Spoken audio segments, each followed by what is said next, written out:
No one ever told me what to do if my dreams didn't come true. My name is Caroline Siewert, and I'm an actor on a quest for artistic autonomy. So it's 2019. It is a stiflingly hot and humid August in Brooklyn, New York. New York City is moving and bustling all around me as usual, but I am stock still.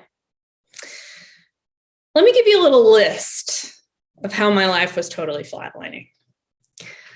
I hadn't had an audition all summer. I was completely broke. My lease was going to be up at the end of the month, and my 6-year relationship was officially taking its final bow. In this moment, it became achingly clear to me that the next best thing for me to do at 31 years old was going to be to move back in with my mother. I was beyond humiliated. I get to this bright, dry place where my mom lives. It's called New Mexico. And I find my life taking the same plodding steps it was in New York, just in a different landscape. And there's a day where, in the midst, this pit of desolation and heartbreak and isolation that I'm feeling, I realize that my life kind of looks like New Mexico. It's this completely barren, dry landscape with this one tree in the corner that's kind of doing okay, but not that great. And for me, that tree was these dreams I'd had since I was a kid of being a full-time working actor.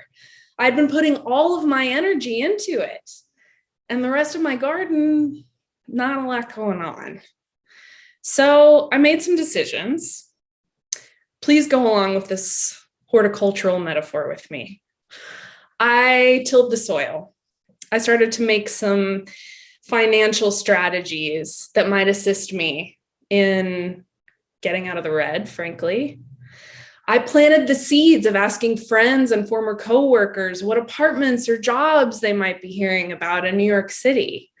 And I started to water the soil, fertilize it a little bit by writing every day, doing morning pages, writing a scene if it occurred to me, just putting something down on the page as a means of my own contribution to my creativity and to the creative form at large.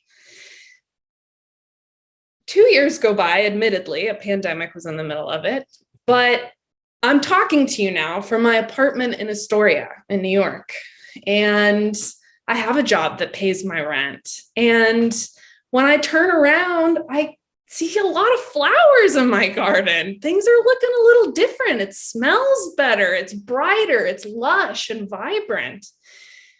And I'm certainly not done tending that garden.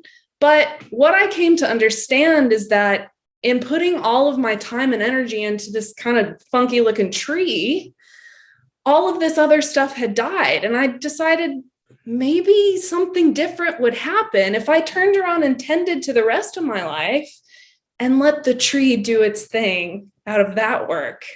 More importantly, I realized how much of my life I had been spending waiting for somebody else to pick me, choose me for the job, for the boy, for the anything.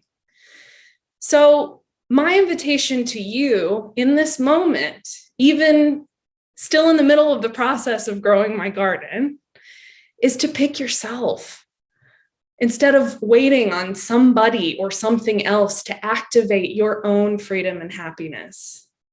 Because I think RuPaul says it best. If you can't love yourself, how in the hell are you going to love somebody else?